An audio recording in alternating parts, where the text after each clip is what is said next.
It began with a whisper, a rumor carried by the wind. A ship had docked in Sicily, its sails tattered, its crew silent. When the townspeople approached, what they found was horror beyond imagination. Bodies blackened and swollen with mysterious boils, sailors gasping for air, bleeding from their mouths and noses. Within days, the ports closed. Within weeks, the sickness spread inland, and within months, Europe began to die. The year was 1347, and what came next would change the course of human history forever. The Black Death wasn't just a disease, it was an apocalypse, a wave of death that moved faster than prayer, striking rich and poor, noble and peasant, saint and sinner alike. In just 4 years, it erased nearly half of Europe's population, close to 25 million people. Villages vanished, churches emptied, the streets of cities like Florence and London filled with the dead. Chroniclers wrote of mothers abandoning their children, of priests refusing last rites, of grave diggers collapsing beside their carts. But for centuries, our understanding of the Black Death came mostly from the survivors. Those who wrote the chronicles, painted the frescoes, and buried the bodies. The dead themselves could not speak, until now. In recent years, scientists, archaeologists, and historians have begun to recover the voices of the forgotten, the ordinary men, women, and children who perished in those dark years. Through excavations of plague pits, forensic facial reconstruction, and DNA analysis, the victims of the Black Death are being brought back to life, not as faceless statistics, but as individuals with names, stories, and faces. And what these faces reveal is not only tragedy, but resilience, compassion, and the extraordinary ability of humanity to endure. The plague began, most historians believe, far from Europe's glittering cities. Somewhere in the steppes of Central Asia, perhaps near modern-day Kyrgyzstan, a deadly bacterium, Yersinia pestis, lived quietly inside the fleas of wild rodents. When Mongol armies and merchants carried goods along the Silk Road, the fleas traveled too, hopping from rats to saddlebags to ships, and from there to people. By the time the disease reached the Mediterranean, it was unstoppable. The first European outbreak struck the port of Messina, then spread to Genoa, Venice, and Marseille. By the time it reached Paris, London, and Prague, there was no escape. Those who lived through it called it simply the pestilence. Some thought it was punishment from God. Others blamed bad air rising from swamps or evil stars in the sky. And then there were those who turned their rage on each other, attacking minority groups, foreigners, and even doctors. Fear became as contagious as the plague itself. Imagine living in that world, when every cough could mean death, when no one dared touch another person, when the streets smelled of smoke and decay.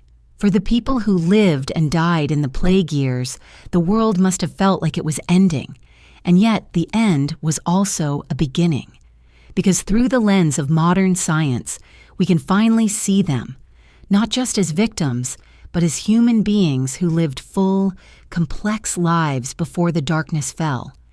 In 2013, in the heart of London, a construction crew digging near the famous Charterhouse Square stumbled upon a mass burial site. The discovery was shocking. Layer upon layer of skeletons, carefully arranged but hurriedly buried. The bones dated back to the 1340s, and DNA analysis confirmed what no one doubted. These were victims of the Black Death. Among them was one woman, around 30 years old. Her bones showed signs of hard labor, perhaps from carrying heavy loads or washing clothes in icy water. Her teeth revealed she had eaten coarse bread and suffered from malnutrition. But her skeleton also told a story of survival. She had lived long enough to bear children, possibly 2 or 3. When scientists reconstructed her face using 3D scanning and forensic modeling, what emerged wasn't the grotesque image of a plague victim we imagine from medieval paintings, but a gentle, tired woman with wide eyes and soft features. She was, quite simply, ordinary. And that's what makes her extraordinary. She represents the millions of nameless souls who made up the backbone of medieval life. The workers, mothers, farmers, and tradesmen who kept the world turning even as it crumbled around them. And when her face appeared on the screen for the first time, something remarkable happened. The Black Death suddenly felt personal. Because the true horror of that pandemic wasn't the statistics. It was the loss of individuality. Entire communities vanished without record. People buried their loved ones so quickly that names were forgotten before the graves were closed. But now, through technology, those names, or at least their stories, are being given back. Across Europe, from England to Germany to Norway, scientists have found similar plague pits. Some hold hundreds of skeletons, others just a handful. But in every one of them, forensic reconstruction has done something that even the chroniclers couldn't. It's restored humanity to history. Faces of a young apprentice, of a merchant's wife, of a child barely 5 years old. Each brought back from the abyss of time. Each reminding us that history's greatest tragedies are not about numbers, but people. The Black Death wasn't just a chapter in a textbook. It was a collection of millions of lives, interrupted, forgotten, and now rediscovered. And this is only the beginning of their resurrection.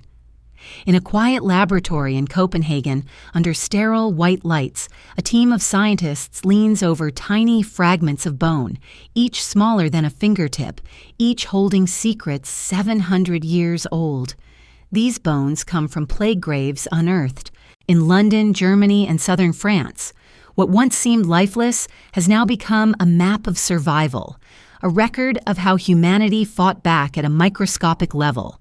From these ancient remains, researchers have extracted DNA belonging not only to the victims, but to the Yersinia pestis bacteria itself, the microbe responsible for the Black Death. For centuries, historians debated whether the plague had been carried by rats, by fleas, or through the air. But under the microscope, the truth became clear. The same bacterium that ravaged Europe in the 14th century still exists today, circulating quietly in rodent populations around the world. This discovery bridged 7 centuries of fear. The same invisible killer that haunted medieval Europe hasn't vanished. It's merely changed form. But where the people of the 1300s saw divine punishment, we now see biology. Yet the most astonishing revelation didn't come from the bacteria. It came from the people, when scientists sequenced the genomes of plague survivors and compared them to modern descendants. They found something extraordinary.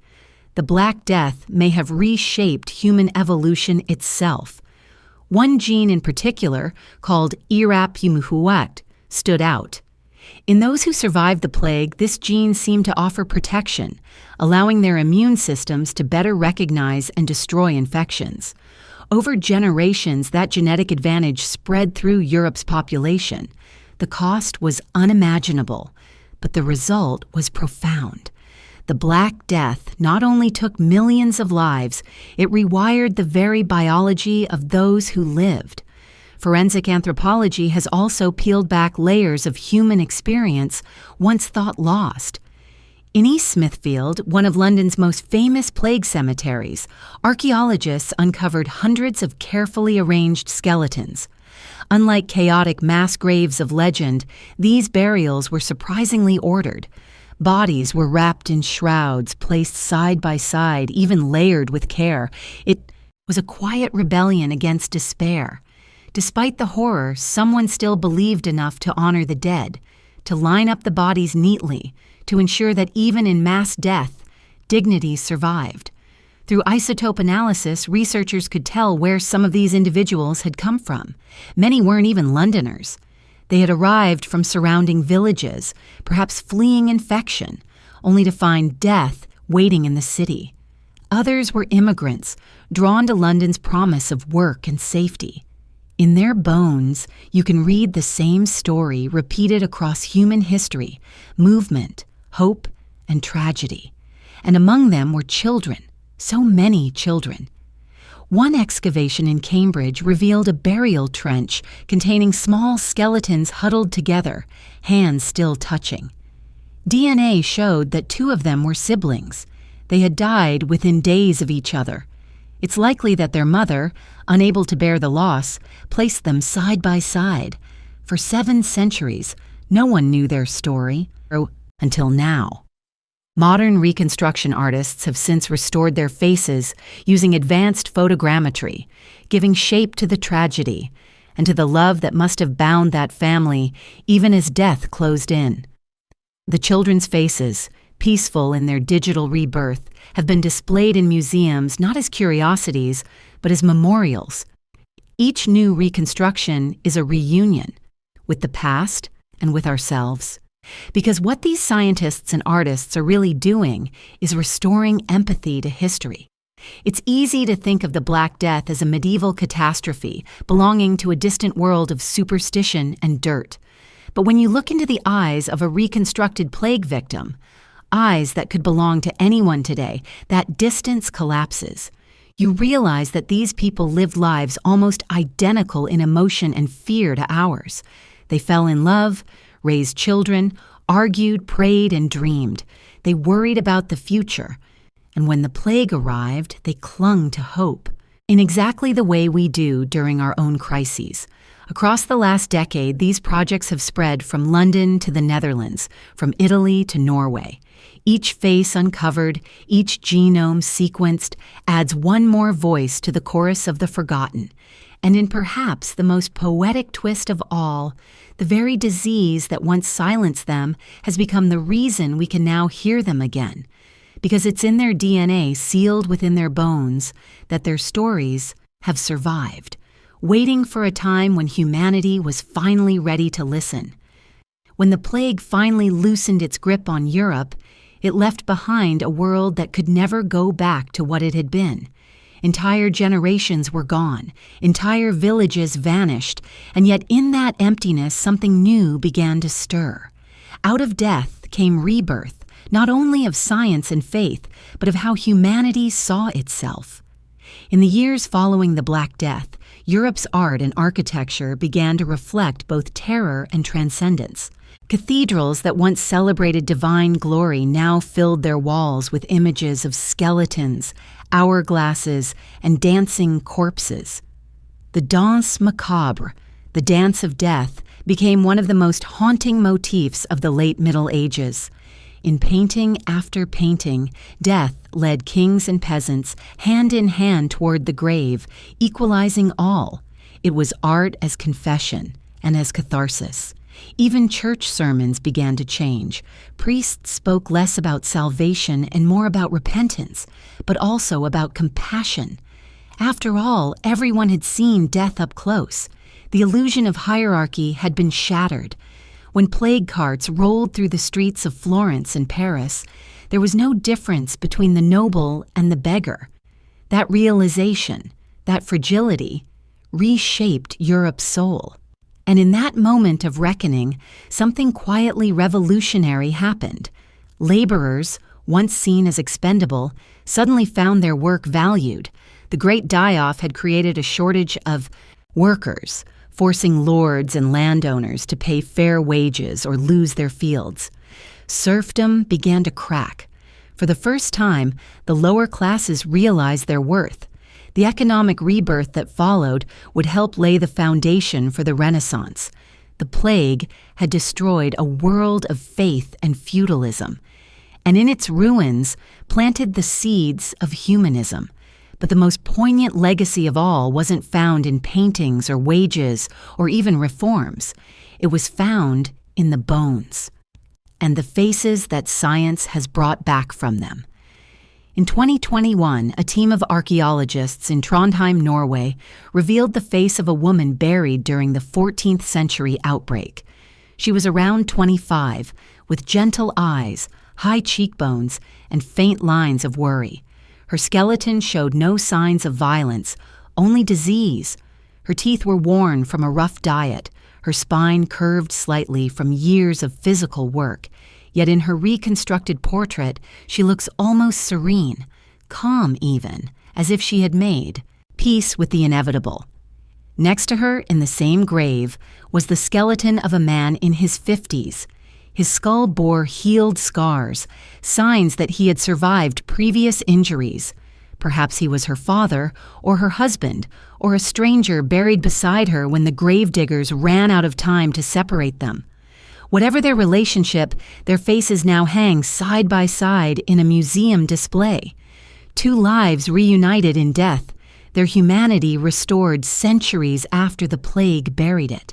Every face like theirs, reconstructed, reborn, is an act of remembrance. And together, they form a kind of resurrection that no religion or legend could ever have imagined. Not of the soul, but of memory itself. Each digital portrait, each name recovered, each DNA sequence decoded is another voice saying, "We were here. We mattered." The Black Death's victims no longer exist as nameless shadows in medieval chronicles. They have skin and bone and eyes again. They have faces that reflect our own. And through that mirror, something powerful happens. We stop seeing them as people of the past and start recognizing the same fragile humanity that binds every generation together. Because whether it's 1347 or today, the fear that swept through those narrow medieval streets is something we still understand. When a pandemic breaks out, when uncertainty rules, when loss feels too heavy to bear, we react in the same ways they did. We grieve, we isolate, we search for someone to blame, and eventually we rebuild. That's the great paradox of the plague. It destroyed, yes, but it also revealed what could not be destroyed: hope. Even in the darkest era Europe had ever known, hope endured. In art, in compassion, in the quiet decision to keep living when all reason said not to. And now, centuries later, we are finally giving that hope a face. The reconstructed men, women, and children of the Black Death aren't just history's ghosts. They're proof that remembrance itself is an act of survival. By looking at them, by hearing their stories, we undo the finality of their loss. They are no longer forgotten. They are no longer faceless. They live again, through us. Because as long as we keep bringing them back to light, the silence of that century will never return. And maybe that's the greatest victory humanity can claim, that even in the face of death, on a scale beyond comprehension, we found a way to remember and to keep moving forward.